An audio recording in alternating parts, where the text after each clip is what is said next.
Agora, falando disso, depois que sai desse fundo de poço, que tem esse encontro com a misericórdia, você não tem outra coisa a fazer senão anunciar. E agora você anuncia para o Brasil inteiro essa vida missionária. E dentro desse seu trajeto, eu posso começar falando aqui agora dessa preciosidade aqui? Claro. Dentro desse seu trajeto, dessa sua missão, está aqui um anúncio maravilhoso, dentro dessas páginas, O Segredo de Ser Você. Fala para nós um pouquinho sobre essa obra. Mulher, eu nunca pensei em escrever um livro na vida. Quando me surgiu a proposta do convite, eu falei, eu? Escrever livro? Sempre trabalhei com música, pregação, né, na igreja. Mas quando eu percebi que era a vontade de Deus que eu escrevesse o livro, aí eu mesma joguei Deus na parede. Falei, e aí, escrever o quê?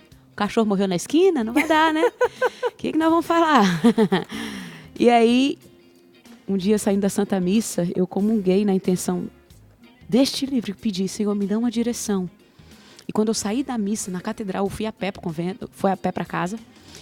E aí, quando eu cheguei na metade ali do caminho, encontrei uma moradora de rua jogada no chão, toda descabelada, os cabelos tudo para cima, ela sem dente, tá, banguela.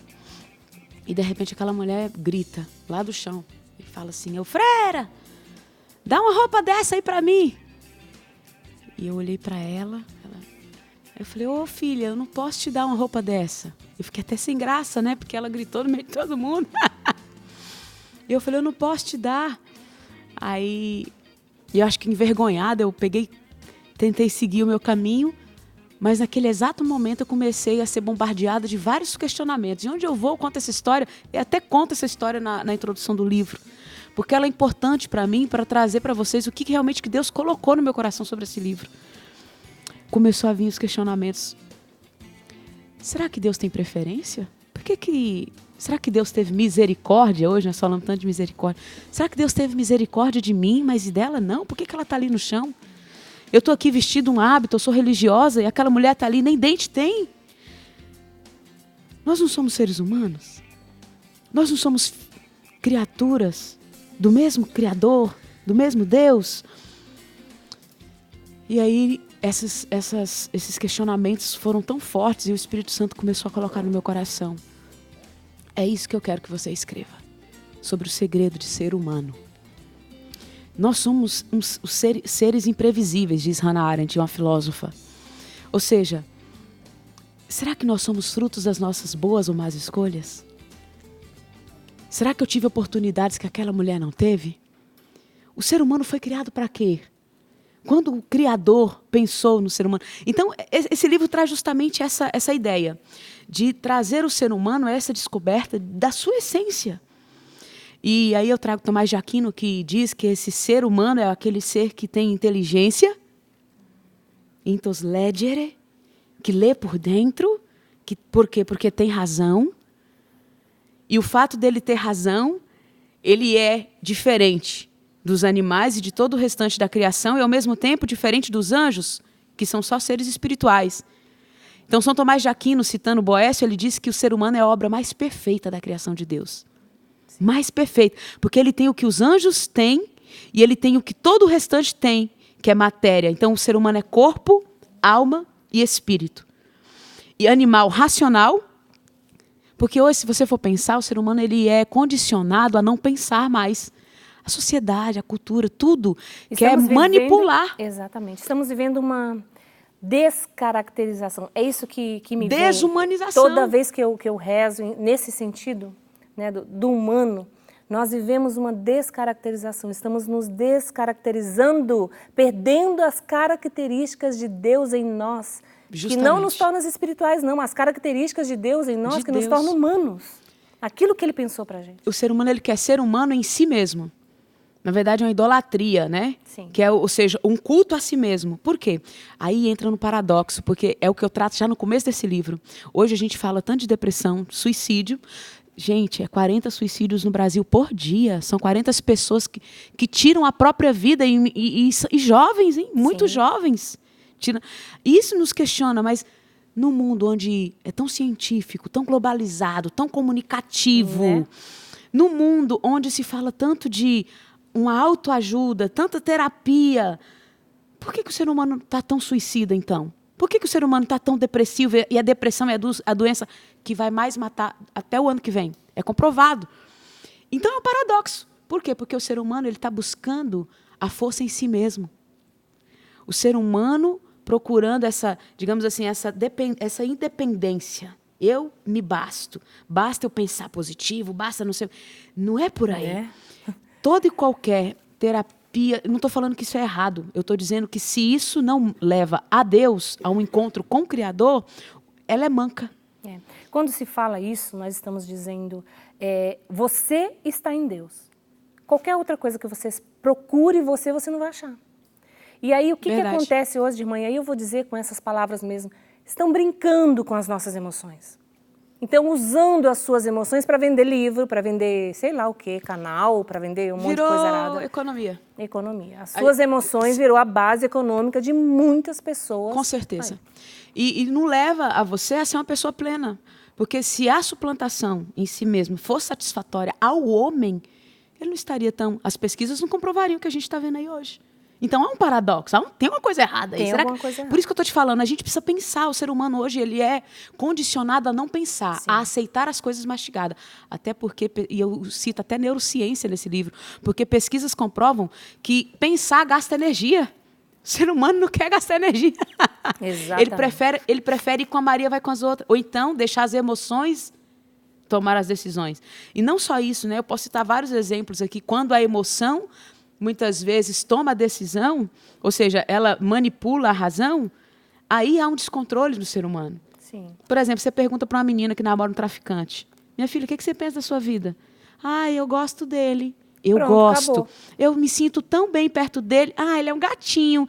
Ele cuida de mim.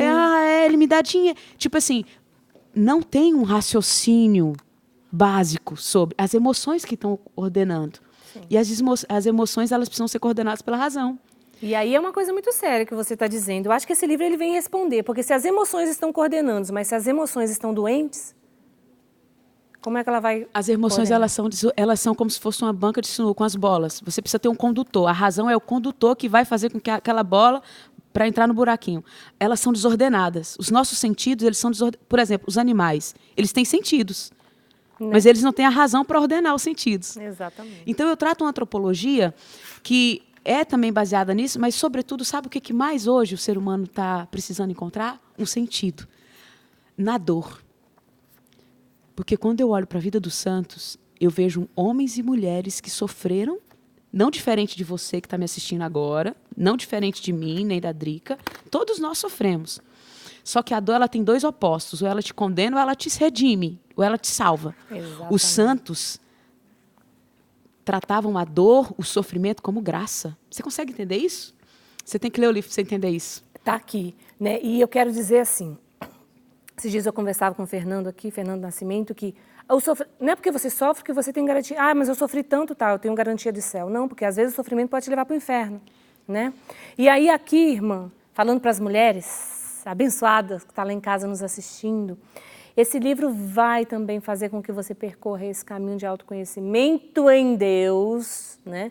E não tudo isso que você está ouvindo por aí, e se encontrar em Deus, né? Justamente. Eu posso agora parar um pouquinho, que eu quero fazer uma propaganda aqui do livro, que é o seguinte. Esse livro está no nosso Shopping Católico, tá? Então, o que é uma maravilha. Por quê? Porque você pode ter esse livro, tá? Aqui, ó, esse mês, deixa eu te falar, o Shopping Católico enviou para os sócios aqui da Associação do Senhor Jesus este panfleto aqui. É uma revistinha do Shopping Católico, é um catálogo lindinho, pequeno, que dá para você levar e ficar lendo ele. Tem muitas coisas aqui dentro, tá? E entre as coisas está o livro, ó, tá vendo aqui? O Segredo de Ser Você, da irmã Ana Paula. Então, você vai receber esse catálogo na sua casa. Já chega aí, se é que não já chegou, hein? Então, já você vai receber, até mês de outubro você está recebendo esse catálogo do Shopping Católico, preparando também você para as suas compras de final de ano. Inclua nas suas compras, inclua hoje aí, né? Você faz conta com tanta coisa, está pagando tanto curso, está ouvindo tanta gente, está lendo tanto livro de autoajuda que não serve para nada, desculpa, mas não serve.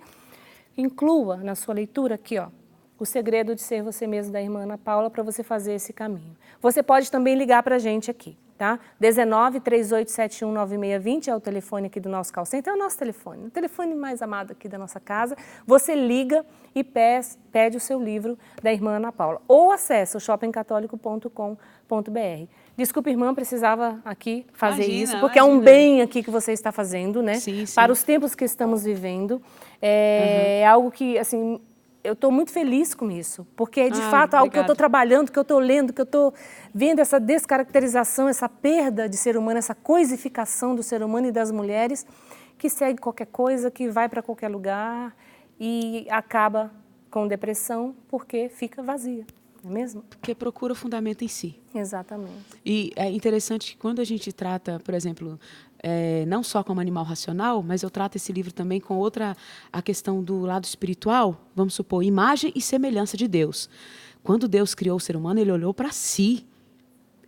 Sim. Isso é muito lindo. Não tinha outro ser humano Então, para falar assim, peraí, vou fazer você igual a esse. Não tinha ninguém. E Deus, quando criou, ele criou o ser humano com capacidades. Né? Por isso que é muito propenso o ser humano querer bastar-se a si mesmo, porque ele tem capacidades. Mas se ele não começa a reconhecer essa... Por exemplo, ele tem capacidade de superar, de se determinar. Nem todo mundo hoje é religioso, nem todo mundo tem uma fé. Sim. Né? Hoje nós estamos vivendo, o ateísmo está crescendo cada vez mais. E não só o ateísmo assim, tradicional, mas o ateísmo prático, de pessoas que estão dentro da igreja, mas para às vezes fazer Deus até de fantoche, né? Um Deus que me sirva, né? Um ateísmo prático, ou então que vive como se Deus não existisse.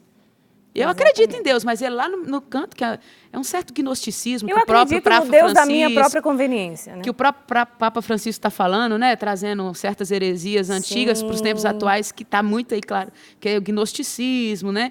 Que Deus, tudo bem, acredito, mas lá no canto dele lá. Né? Hoje o mundo vive muito isso. Por isso que está doente. Exatamente. Por isso que não é feliz. Aí, como você olha o ser humano, imagem e semelhança de Deus, poxa vida, porque Deus é comunicação, o ser humano é chamado a se comunicar. Porque Deus é cuidado, o ser humano é o único ser que necessita de cuidado. A vaca para o bezerrinho lá, daqui a pouco ela lambe ele, daqui a pouco ele já está andando, e daqui a pouco se vira nem. O ser humano, ele morre precisando de cuidado. É o único ser que necessita de cuidado desde quando é gerado ali até o momento que ele morre. Porque nós somos frágeis. Então, eu trato muito isso. O ser humano que é chamado a se comunicar, a se relacionar. E aí eu trato sobre relacionamento, que são os 4 pontos de diálogo. O diálogo com o Criador, que é com Deus. O diálogo consigo mesmo, que é o conhecimento de si. O diálogo com o próximo, e aí eu trato até de amizade. Porque o ser humano ele foi constituído para ter vínculos mesmo, afetivo. E nós somos um problema, se for falar a verdade, porque tudo é um risco na vida. Tudo é um risco. E o ser humano que também é chamado a se comunicar até com a criação. Como ele lida com a criação. Esse equilíbrio que tem que ter. Então, não se submetendo a ela, mas dominando-a. Foi o que Deus disse lá. Cuidando da criação, né? Deus criou tudo para que o homem cuidasse, não usasse como meio de exploração para benefício próprio, não usasse, entende? E nem também como muitas mulheres pegam o cachorrinho e colocam no carrinho de bebê e saem, calma. Se submetendo à criação, né? É o que você está colocando. Submeter à criação. É o que você está colocando. Deus falou, dominai, cuidai. Justamente, é seu equilíbrio. Homem, vai lá e toma conta. E Deus nos deu essa capacidade. Né? Eu acho que é isso, Drica. O livro ele trata essa abordagem de ser para o outro. Onde que eu sou feliz? Jesus já mostrou o segredo.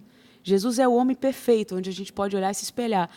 Quando ele se doou, ele pensa no outro. Ali é a felicidade, é pensar no outro, se doar para o outro. Então, ele trata muitos conceitos nesse sentido, né? E aqui Bernardo Claraval fala, né? O desconhecimento de si leva à soberba. E o desconhecimento de Deus leva à degradação. Exatamente. Então, é isso. A gente vai cantar, vai pensando numa música aí que resume tudo isso aqui que a gente está falando. Pode ser a música do clipe de hoje? Eu vou dar um recadinho e aí a gente já volta para cantar, tá bom? Beleza. Nossa Senhora, temos que cuidar da alma, não é mesmo? Cuidar da nossa vida, cuidar de nós mesmos.